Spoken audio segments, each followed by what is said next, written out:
We end off our story with Mao Zeno and Velkhana finally making it to the tower as they see Abyss absorbing the final energy he needs of Amatsu. They were too late. They couldn't get to him in time. But that doesn't stop Mao Zeno. While he's still exhausted and hurt, he still has enough energy for one last fight. One last clash. And Velkhana stands beside him, ready to do what she can. And this is where Abyss actually turns into his own dragon, finally achieving his form, his final form, if you will. The dragon's kind of like a green goo like entity, but again, it's solid in a way, if you guys get what I mean. Think of like Goop from Ben 10. You know, he's like a gelatinous mass, but he has like a solidarity to him to where obviously he can walk around and still fight, right? So the two of them circle this new Elder Dragon, Abyss, the reality ender, the destroyer itself. And so the battle begins with both dragons lunging. However, we pan over to the bottom of the tower. Seline and Fiorin are battling against the likes of Dr. Doom and Juggernaut. You see, Fiorin's able to outmaneuver Juggernaut and tries to cut him, but again, her weapon simply grazes through his armor, and she can't really figure out a way to beat him. It's impossible. He's unstoppable. But then she realizes something. What has she always been taught, right? Aim for the weak points. So she looks at Juggernaut carefully as she pretty much blocks one of his punches. And she sees that, wait a minute, his eyes are exposed. So this is where she actually puts her sword away while still blocking and shoots a flash bomb right in his eye, causing him an immense amount of, I guess you could say, somewhat pain or disorientation. Meanwhile, with Seline and Dr. Doom, they're actually having a magical battle where they're both stalemating. And this is where Doom simply states, "You understand reality's coming undone anyway. Why did you betray us? Why did you not try to join us and claim this for yourself?" To which Seline states that her ideals still follow that of the mutants. So she's going to align herself with her people and bring a new age for Krakoa, whether this dimension collapses into their own or not. So Seline uses that moment to use more of her vampiric magic subtly, draining Doom's life force very slowly. And this is where Fiorin actually is able to get the upper hand on Juggernaut. She starts slashing him in the open parts of his armor. When he moves and turns to try to swing, she slashes at it, causing him to bleed out. And this is where when Juggernaut finally recovers his eyesight, he gets stabbed right in it. Oh, such a undignified way to go. And so Fiorin drives it in, pressing it in, even using her own strength and momentum to gain the upper hand on Juggernaut and pin him. She's able to stab the sword deeper into it until it goes through his skull and hits the back of his helmet. And that pretty much kills Juggernaut. She's exhausted, tired, and battered. And she looks up to see Mao Zeno and Velkhana still in the midst of their battle. Ice and draconic energy being thrown around. Malzeno has to use his sparingly because right now he's running on fumes. I would probably say he's around like 30% strength at this point. But again, 30% strength of an Elder Dragon is still incredibly strong. So he's able to use this to get the upper hand mostly on Abyss, who still hasn't really gotten used to his new Elder Dragon body. With Velkhana basically utilizing her elemental powers to slow him down. And this is where Malzeno notices that Abyss is surprisingly weak to ice. So this gives him an idea. And so he begins to keep the clash with Abyss more physical. You might say, isn't that kind of taxing and draining more energy? Yes, it is. But again, it's actually pushing Abyss back into more of Velkhana's attacks. See, this means Abyss has to fight on more two fronts. You see, blast for blast, Abyss could definitely take it, using his own Draconic energy to blast back and forth between the two. But again, that's one front. Just a simple elemental clash, if you will, right? But keeping it physical, keeping it in two different ways, Abyss can barely defend himself against Velkhana more than he could do Mao Zeno. However, he does get the upper hand on Mao Zeno because he is gassing himself. He's tiring. He still managed to land a wing blow, a claw shot, and a tail swipe, but he's getting tired. And when he throws a tail swipe, it's a lot lazier and a lot more fatigued than before. And Abyss uses this moment to grab him and then fling him into Velkhana, causing them both to tumble back. And believe it or not, this actually gives Abyss the opening to utilize his gelatinous form and turn it into a wall of acid.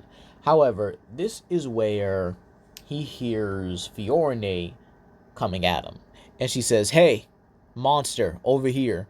And this is where she actually smacks him with the helmet of Juggernaut, to which this causes a lot of pain to him. And he tries to melt through it, but again, she uses this as like a shield and spins it on, I guess she just spins it in a way to where it actually redirects any acidic attack outward or towards like any other open area so that she's not harmed or affected by it. He can't believe it. She took down Juggernaut and is now using his own armor against him. He won't be having that. He can't do this. And so this is where Mao Zeno simply instructs Velkhana to attack him while he's distracted. So Velkhana basically glows in this blue light, if you will, just using every bit of ice energy she has and blasts it at Abyss here. This causes him to freeze, and I mean freeze entirely. Like everything about him is freezing. His atoms, the molecules, the very fiber of his being is freezing. And Doom sees this and he's like, no, no. But that distraction allows him to be open for Seline to finish him. And with one final swing of his claws, Malzeno shatters Abyss, and then utilizing his dragon element, incinerates the pieces. But that was the last of his energy. So Mao Zeno collapses onto the ground, exhausted. He wakes up an hour later, and something's happened. There's more people than before standing in front of him. Not just the people of the Kimura, but the mutants of Krakoa. And this is quite interesting, he thinks, as he pretty much stands up and he's exhausted. He's tired, clearly, but, you know, everything worked out for itself, right? Everyone's here. And this is where he does telepathically, you know, is talked to by Charles Xavier or Professor X. But Malzeno simply rolls his eyes and states, "You know I can talk, right?" To which he's like, "Oh, well, I'm sorry, I just kind of didn't believe that, so, I do greatly apologize." And this is where he does explain that they are very grateful for his part in allowing Krakoa to become a part of his region. But again, some things are very different, you know? The X-Men and the people of Kimura now have to learn to live together. And they ask, or pretty much, you know, I guess I could definitely say there's a bit of a great building moment where Charles Xavier and Fugin both work together to kind of organize this new island, this new land for them. Much bigger and much more diverse than before. A desert, an Arctic, a jungle, a swampland. You see mutants actually exploring the area, the X-Men's establishing outposts in different places and stuff like that. Everything returns to normal. Dr. Doom, on the other hand, has fled, drained, tired, but he knows his time will come. He has plans. great plans. And while Abyss may have failed, he also succeeded and thinks that perhaps he's not quite done with his experiment. And this is where he actually presents the last piece of Abyss to someone who I think really doesn't belong on Krakoa, that being Mr. Sinister and Apocalypse, with them stating that they could likely use the remaining energies of Abyss rather than bringing him back. But again, he was quite formidable, so perhaps another chance would be in order. So they're simply just there discussing it. Maybe I will add, matter of fact, let's add a Red Skull to it. A little bit more diversity rather than just two mutants. Full-blown terrorist type of energy, you get what I mean? Now, what about Malzeno himself during this time? Well, he's actually had a repeat visitor, that being Velkhana. You see, the two of them have become quite the iron with each other, and she repeatedly visits him in order to mate every now and then. And soon, this does result in a clutch of eggs being laid eventually by Velkhana in Malzeno's castle. So yeah, Malzeno has his own, dragon mommy girlfriend, or dragon mommy wife, I should say, considering, animal marriages are a bit weird. But yes, he does have a clutch of eggs, and she does begin nesting at this moment.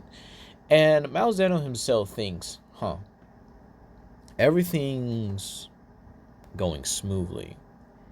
Everything's going completely normal so far. And he thinks to himself that if he had taken that deal with the Kuros, he probably wouldn't be here today. He'd probably be no better than the likes of Geismagorn, feeding on everything just to satiate his hunger. But now here he is, about to have his own family and still a defender of this, Kimura Koa, as he calls it.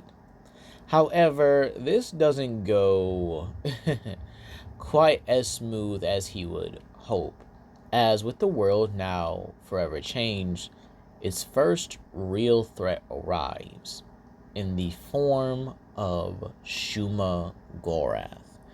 And that's what we're going to leave it off here. Hope you guys actually enjoyed this little run, or at least Act 1 of this Marvel vs. Capcom series. And, I'll see you guys for the next one in What If Mao Zeno Was in Marvel vs. Capcom. Peace.